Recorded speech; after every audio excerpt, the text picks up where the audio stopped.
We haven't spoken much about the Tesla Semi as of lately, but I wanted to highlight the fact that Tesla, while not as early as we initially hoped, basically took my advice when it came to doing a slow, staggered rollout of the Semi so that you could have the big delivery event, people could see them out and about, even if they were not in high numbers. I think it kind of shut up a lot of the electric vehicle skeptics and people who doubted the capabilities of the Tesla Semi by just saying, hey, even if it's not at high volume yet, there are companies like Pepsi that is using them actively and driving them around, delivering cargo with them, and yes, I've even seen them on the road myself now. I didn't get invited to any Tesla event. No, I'm just driving back and forth between the Bay Area a lot, and now, pretty much every time I drive that route, I tend to see 2 or 3 separate semi-trucks. Some of them white, some of them blue, some of them look like the Cheeto Bullet, but they're so cool looking, and they get me really excited because I'm all about efficiency, and I understand that a lot of this country is definitely powered by the trucking industry. So much cargo, so much of our food, and so much of our supplies all are backed by this trucking industry, which unfortunately for the moment is still very reliant on inefficient fuel systems, and they create a lot of particulates because they rely on diesel fuel. Also, they're just incredibly heavy, dangerous vehicles, so knowing that there's a much safer vehicle that can rely on regenerative braking, which makes it a whole lot safer when it's going down those big downhills, as well as being able to keep up with the flow of everyday vehicles thanks to the power of its all-electric powertrain. It can maintain highway speed even on really steep grades. So from what we've heard, PepsiCo has probably taken delivery of around 100 Tesla semi-trucks and is using them across the NorCal area. But it looks like Tesla, at their Giga Nevada facility, is slowly introducing new pilot programs for other companies besides PepsiCo, which is pretty neat. People have now seen Tesla semis being used and tested by Costco, which is like the largest wholesale retailer, as well as Walmart, which is one of the biggest companies in regards to semi-truck ownership and logistics. And now even Cisco, which is one of the country's largest food distributors, is testing these things around. And we've already seen public statements made, not from those companies, but from other ones like Martin Brower, saying that they did a pilot program with a couple of Tesla semis, and while they haven't officially taken delivery yet, so far I'm pretty sure just Tesla and Pepsi are the only companies that actually own and actively operate the Tesla Semi. This shows that there's brands and pretty much the biggest companies in the industry all interested, all wanting to try out the Tesla Semi as soon as possible to figure out the logistics and figure out how this is actually going to work for their truck drivers and their distribution centers, which I think is a very good sign. It proves that there's a ton of demand for this from the largest pickup truck operators in the country, and it's purely just a matter of, okay, how quickly can Tesla ramp these things up? Understandably, the Tesla Semi is not the kind of vehicle that ramps up as quickly as something like a Cybertruck or a Model Y, because unlike Tesla's other vehicles, these require just a whole new level of battery pack capacity, most of them around 900 kilowatt hours for the 500-mile range. Zangler runs an absolutely amazing Twitter account that keeps people up to date with all of the latest news with the Tesla Semi. He showcases what's going on at Giga Nevada a lot, and also gives us little Easter eggs, little clues about the Tesla Semi that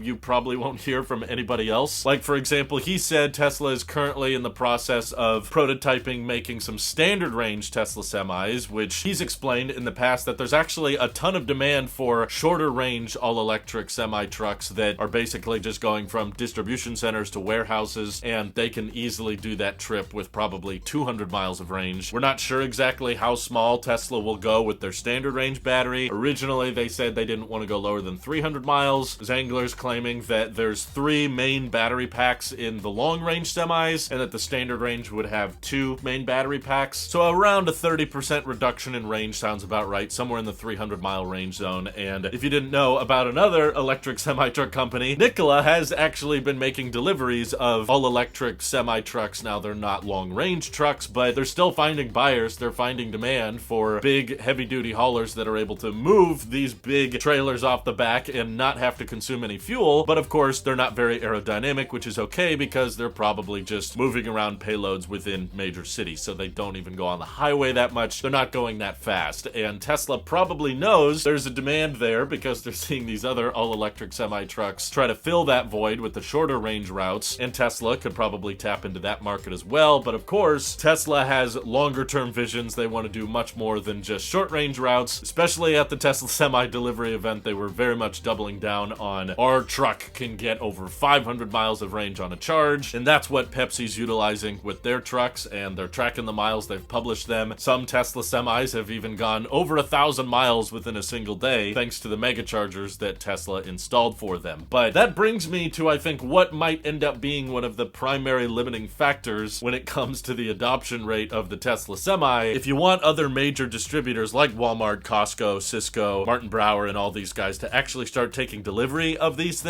especially if you're going to focus more on long-haul trucking, not just short routes that they can drive within the day, there's probably going to need to be a rollout of a Megacharger network. And I'm no expert by any means, but I have a feeling that a lot of the employees that worked on the Megacharger project are probably no longer with the company. I assume that's kind of the same team as the Supercharger team. I'd be kind of surprised if they hired a whole different group of people and had a completely separate division just for Megachargers versus Superchargers. And the main reason I think that Megacharger network is so important is because you can't use the same argument people used against me complaining about Tesla laying off the Supercharger team. A lot of people said, well, other companies will pick up the slack, eventually we'll have Iona, who hasn't built a single station, but eventually those guys will start building chargers, or, BP is gonna buy Tesla Superchargers and install them themselves. But Tesla hasn't talked about outsourcing Megacharger production. All the Tesla semis have their own proprietary plug. Tesla hasn't agreed to use the megawatt charging system, and other electric semi trucks are still using CCS1 in the United States. It's not as standardized in the heavy duty electric trucking space. Basically, if Tesla doesn't build chargers for their semi, nobody else is gonna do it unless there's some other backdoor deal they're discussing to try to get existing trucking stop companies to put in these huge, extremely powerful chargers that can probably go over 1 megawatt. So here's hoping there's still some people left at Tesla that are actually able to roll out and deploy some mega charging stations, because that's what PepsiCo is using right now to charge their semis. And if not, my next backup plan would be some division of the Tesla charging team that remains hopefully can come up with something that's kind of like the equivalent of a Tesla wall connector that Walmart and Costco and Cisco could hopefully buy up and install at their distribution centers and warehouses. Because of course, probably the most economical and simple way to keep these semi trucks charged would be to have a way for them to plug in when they're docked and when they're unloading, because they're gonna have to be docked for a while.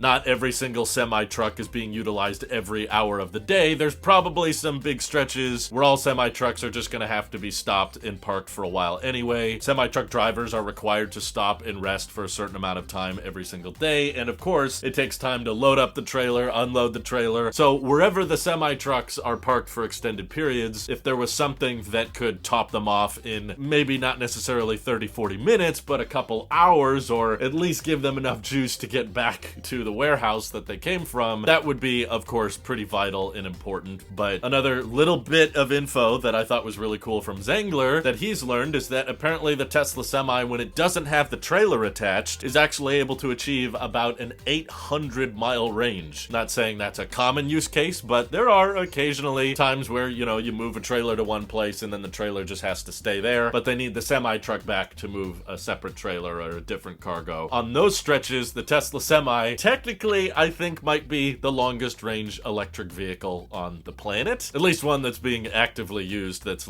kind of in production. But Tesla has told us from their last earnings call that they plan on expanding the Tesla Semi production line in the future. They've kind of started construction on a separate facility at Giga Nevada that will be for high volume semi truck production rather than just what we have now, which is, a couple hundred trucks per year. But they're still saying that they don't expect the Tesla Semi to achieve volume production until 2026. So don't expect there to be thousands and thousands of semi trucks within the next couple of years, I'm afraid. It's really going to come down to how many battery cells do they have available that cannot go into Tesla's, normal vehicles like the Model Y and 3, but are available to put, 10 times as many battery packs that you would put in a Model Y into just one semi truck. But maybe with kind of the EV demand shortages that we're seeing, they'll have some more 2170 cells to go around so they can start cranking out some more semi trucks and hopefully some charging infrastructure to go around with them. But I think Tesla's probably still up in the air on how they want to do it, because for now 2170s are the most economical and energy dense choice for the semi truck, which is what they're currently using. But they probably want to get the semi over to using 4680s because they think long-term those are going to be higher energy density and more economical. But at least at the moment, they're not quite there yet, and Giga Nevada has not expanded to the big, massive facility that they initially promised like over a year ago now. Don't know what that whole announcement was about because nothing really happened afterward. But what do you guys think of the Tesla Semi program? Are you excited about it? Are you concerned about it? Feel free to let me know your comments down below. And thank you to everybody supporting this channel directly. It seriously helps us out a ton, as does just watching these videos. So thanks again. Have an excellent rest of your day.